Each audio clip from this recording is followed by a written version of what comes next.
keep a roof over their head. When you talk about gun violence, I say this all the time. The trigger is pulled when we don't have affordable housing. It's a basic need to know where you're going to sleep at night. You should be able to sleep in comfort. We don't have that. We can't talk about gun violence when it physically happened, the trigger is pulled. We got to talk about the resources we need beforehand.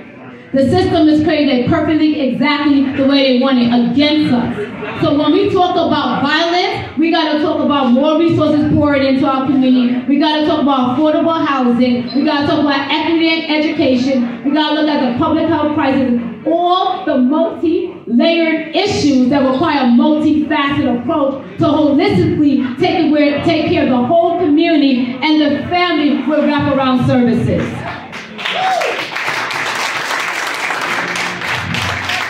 And today, and I wasn't this before, but we definitely got to take a moment of silence because there were so many killed today. Today, while we were all in our own world, there's someone out there, a lot of people out there missing their loved ones.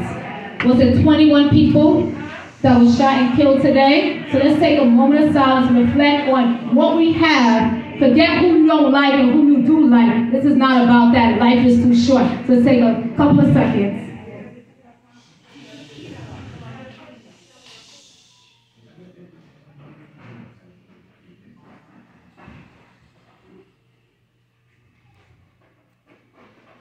And our hearts go out to all the families in Texas. It's the school children, the teacher, everyone. It's like every day. I thought it was some old news, but it's still new news, and that's the sad thing. And if that is the trauma and the mental health crisis we have going on, if we don't fix Brooklyn politics, we're going to continue having this. And I'm going to wear a script. Everybody's going to be upset with me. If you want people to stop shooting, how about at a very basic need, we could bring Brooklyn politics together? How about we model the behavior we want to see on the streets? You can't say stop shooting when we got electeds grabbing power and coming after each other and pitting people against each other. You can't have that.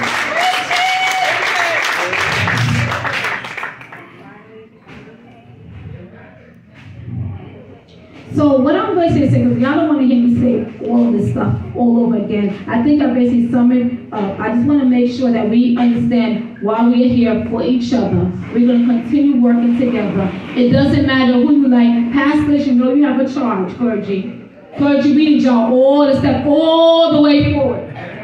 We're right there. All the way forward and take hold.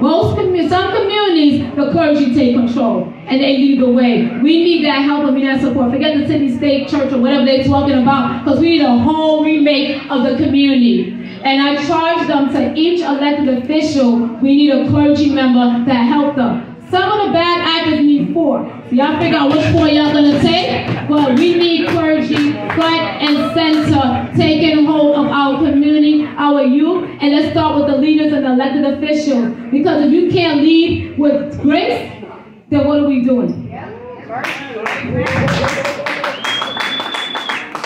So I stay here because I am a proud daughter of this community that I love. I'm excited to become the next Assembly member because I do it with the belief that community comes first. And I'm ready from day one with all of you by my side. The power is in the people. One more time. The power is in the people. And I'm going to say something. I say this all the time. And if y'all gonna, if anything is forgotten, I'm going to blame Eric. So, don't write a bus. I will say this, as an elected official, you become elected official, that's one person. They cannot do it alone. You have to be an extension of that office by organizing your block association, organizing your community, bringing that information over. Don't think because one person is elected, everything's going to change overnight. And Mercedes mentioned, I think, and Germani, when they have those hard conversations about the community, I'm like, oh, that's what we're doing? I just go, ooh, ooh, and the whole community needs to come out and say, this is not what we want. Because who votes you in could vote you out.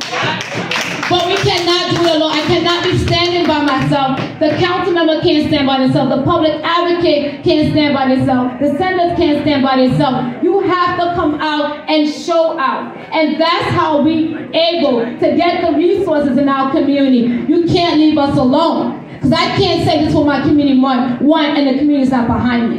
So when we say we got to go to Albany, which is like 3 to 4 days a week, understand we got to get those buses and we got to get to Albany to advocate. I have no problem protesting or rallying. Ask the Daily News. They got me all in there. But we got to come together and we got to unite. Don't think one person fixes everything. Your voice is more powerful than elected officials' voice. Everybody together. So thank you so much. Let me try to get all the thank yous.